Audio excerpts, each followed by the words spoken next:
very quickly I want to go into giving you some of the ayat. Amir al-Mu'minin Ali ibn Abi Talib alayhi salatu wassalam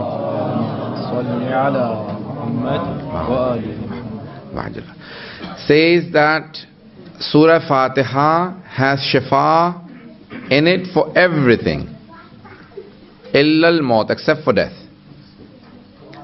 It cannot prevent death, but every other illness it has a cure for. Surah Fatiha में सिवाय मौत के हर चीज का इलाज मौजूद है. In another tradition, the 8th Imam says, even if you see a dead person become alive because of Surah Fatiha, do not be surprised. Okay? So Surah Fatiha has a cure for everything. Now, obviously you need to be pure.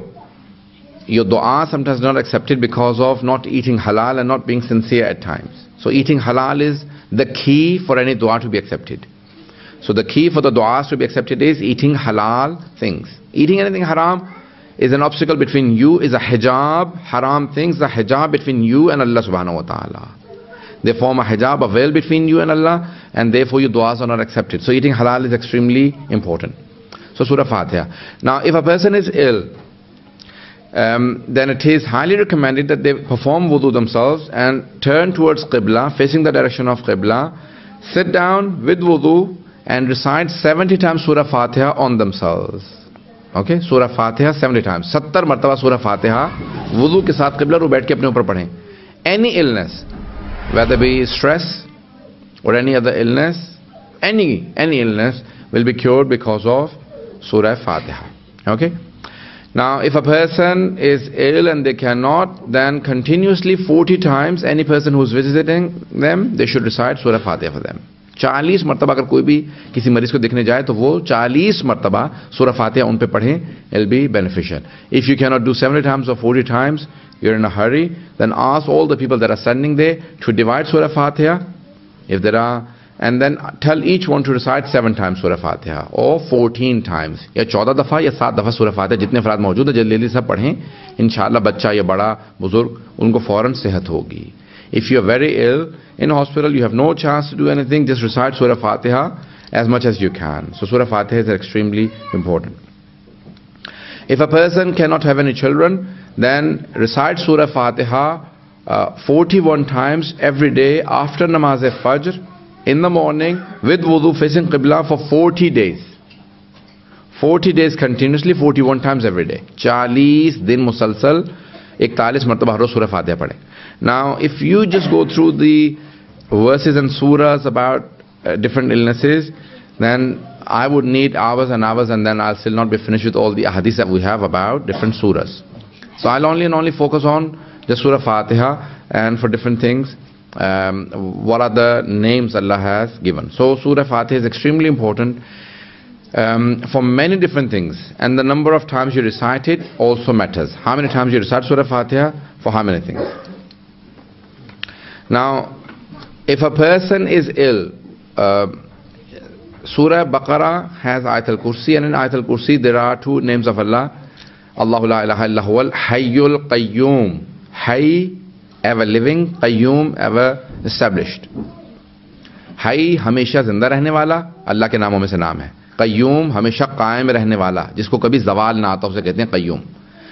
So if a person is ill for spiritual illnesses, stress, mental illnesses, and also physical illnesses, 174 times Ya Hayyo Ya Qayyum. 174 दफा या हय्यो या कय्यूम पढ़ें किसी भी बीमारी के लिए, चाहे जहनी हो, नफ्सियाती हो, रूहानी बीमारी हो या जिस्मानी बीमारी हो. तो 174 दफा 174 times या हय्यो या Qayyum is extremely important. Now people who are ill, terminally ill or long-term illnesses like chronic pains, cancer and other things, they should read 70 times Surah Fatiha on water and keep it. चाहे अगर आब ज़मज़म मिल जाए या बारिश का खालिश पानी हो या जनाब अब्बास अलैहिस्सलाम की अगर कब्र का पानी मिल जाए या कोई और पानी मिल जाए, हज़रत अलैहिस्सलाम के कुएं का पानी, कोई भी special water if you get पानी मिल जाए, so get that water, recite 70 times Surah Fatiha. Okay, so especially if you have Zamzam, or अगर नहीं मिलता तो फिर बारिश का पानी. हदीस में है don't take water because it is not pure, it has a lot of chlorophyll and it goes through process. Take rain water. हदीस में है पानी जो खुसूसन बारिश का पानी, especially around March. March is coming now. So about 30-40 days before the 21st of March Nowruz and 30-40 days after. तकरीबन 70 दिन 35 दिन before 35 दिन बाद के नौरोज़ का पानी जमा करें और उसी पानी को पिएं, उसको सर में डालें और उसको पीने से सारी बीमारियां दूर होती हैं. Pure water. So in and around Nowruz, the water around 20, this year it will be because it's a leap year, 20th of March is Nowruz, so before and after it, if you collect that water, rainwater, and recite 70 times Surah Fatiha on that water, and keep that water, keep mixing new water in it. Don't let it finish, and keep drinking that water which has Surah Fatiha. Now there is a Japanese researcher who has carried out research on water, and he says that the water that had Quran recitation on it has different molecules, and if you say the name of shaitan or bad things or different dirty songs, then it has a completely different, the molecules change, the shape of the water molecules change, and he's shown in his research. So Quran has a special effect on water, especially Surah Fatiha. So 70 times Surah Fatiha, if you cannot do, then 40 times Surah Fatiha on water, and don't let that water finish, keep mixing new water on it, and that will be very good for any heart disease or any other illnesses which are long-term illnesses.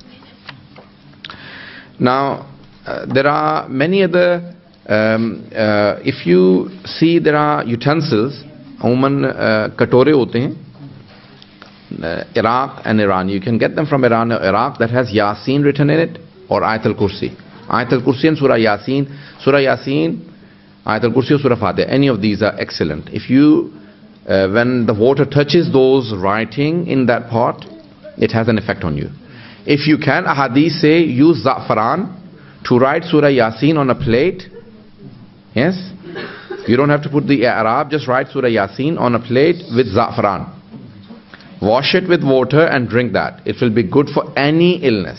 Yasin ko za'faran se likhe, phir pani se dho ke pee lein, kisi bimari ko inshallah ta'ala cure hoga. Yasin is known to be qalb of Quran, the heart of the Holy Quran, qalbul Quran. If you cannot write Yasin, then write Ayat al-Kursi or Surah Fatiha. But Yasin is obviously longer, more difficult, but otherwise Surah Yasin, if you cannot do, then Ayat al-Kursi or Surah Fatiha. So write it with za'faran, wash it and drink it. It will be very important. Many scholars have gone into devising for every passage of Joshan-e-Kabir, they have said for one or the other illness. Okay? For all the different illnesses, one passage of Joshan-e-Kabir is important. If you look at Maulana Sayyid Farman Ali's version of, the translation of Surah Joshan-e-Kabir, he goes into each and every passage what it is useful for. Now, reciting Quran on its own is extremely important. Just keeping the Holy Quran with you and glazing at the Holy Quran is extremely important for your eyes and for other things. Quran says honey is very important.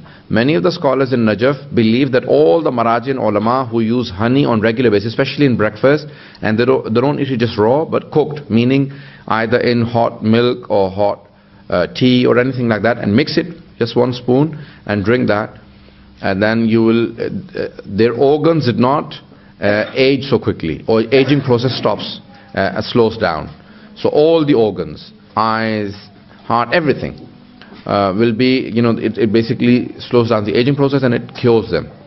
I had a chronic cough. I had a major surgery, most of you know who know me from before, in 2006, and after that I had a cough. So I went to my GP. They said, take this medicine, an antibiotic course. Did not cure, went back again. 6 weeks gone, the cough is not going away, so they gave me another antibiotic stronger, then they gave me this medicine, that medicine, sprays, nothing. 6 months, so then they sent me to the hospital. The hospital said, you probably have pneumonia, x-rays, they said you don't have it. Then they said, okay, you still have the cough. So then they checked me for tuberculosis, TB, they said you don't have it. Then they checked me for bronchitis, you don't have it. And I was getting more and more worried. 1 year gone and I still had this cough. So I went to America and California. They went through all the tests again. They said, we don't accept anything from Britain. In Los Angeles, they went through all the tests. And at the end, they said, you don't have anything. All your lungs and everything is clear. I said, I still have the cough. 1.5 years gone. Nothing. Went to New Jersey, an ENT specialist. He put a tube through my nose all the way into my lungs. Checked. He said, you've never smoked? I said, Alhamdulillah, I never smoked. Everything is clear. I still have the cough. all the tests carried out 3 times and I still had the cough. Over 2 years gone and I continued, and one person said, did you have a surgery? Did you ever have a... I said, yes, 2006 I had a surgery, so over 2 years now I've had this cough. So they said, sometimes in a surgery, what a surgery does is it also kills all your good bacteria. Not only just the bad, but the good bacteria. And you need the good bacteria. So I said, what do I do? They said, I have an article. Medical science does not have a cure for it. But a herbal medicine expert, a Chinese herbal medical expert has said that if you use honey, then it cures it. So he said, get the small bee honey, choti shahad ki makhi ka honey le le. 1 month I used it. In the morning and at night, within a month, my cough was cured. Went back to my GP and they said, we need to know the medicine. I need to put it on your records. I said, I use honey. So they were really astonished and they said, no, that's not possible. You've had treatment for over 2 years. I said, when I stopped all the treatment, because I didn't believe in the medical system anymore, at the end, after 6 months, someone told me about honey and I started using Manuka honey from New Zealand and it cured. And now I regularly use honey every morning and it has changed everything. The last thing I want to say, the Holy Quran also says about water. We have made everything, وَجَعَلْنَا بِالْمَاءِ كُلَّ شَيْءٍ حَيًّا. We have made everything alive because of water. Medical experts all around me. But 70% of your body being water. Some German medicine experts have said that using water in a special way cures. And then I had lost so much weight, 22 kg, I had become underweight and become, I had low blood pressure and I would drop at times because of becoming anemic and losing so much weight. They started telling me that I need to drink water, 2 glasses in the morning and then, 1 glass and every so many hours. I need to complete 1.5 to 2 liters and that helped a lot. So the Quran also says water is extremely important in your life, and unfortunately in Europe and in North America we don't drink water because it's so cold, you don't feel thirsty, you don't drink it. But the Holy Quran says water, and especially whenever you're drinking it, say the name of Allah subhanahu wa ta'ala, say Bismillahir Rahmanir Rahim or Surah Fatiha or something, Ayatul Kursi, and drink it. That will have special effect. Even if you're in a hurry, then say Bismillahir Rahmanir Rahim and that water will be completely different. Imam Rada al-Islam says, last hadith, and because my time is finished, Allahumma salli ala Muhammad wa ala Muhammad wa ajil faraj. That Bismillahir Rahmanir Rahim is closer to the highest name of Allah than your, the black part of your eye to the white part of your eye. Meaning they join together. So if you use Bismillahir Rahmanir Rahim all the time, then you will see changes. Whenever you get up in the morning, say Bismillahir Rahmanir Rahim. Before you go to sleep, Bismillah. When leaving the house, Bismillah. Before food, Bismillah. Before drinking, Bismillah. Before studying anything, say Bismillah. Before everything, say Bismillah Rahman Rahim. And it has huge impact. So there are so many ahadith on Fatiha and Bismillah that if you make a habit, you will see all of those changes. Wa akhiru da'wana an alhamdulillahi rabbil alamin.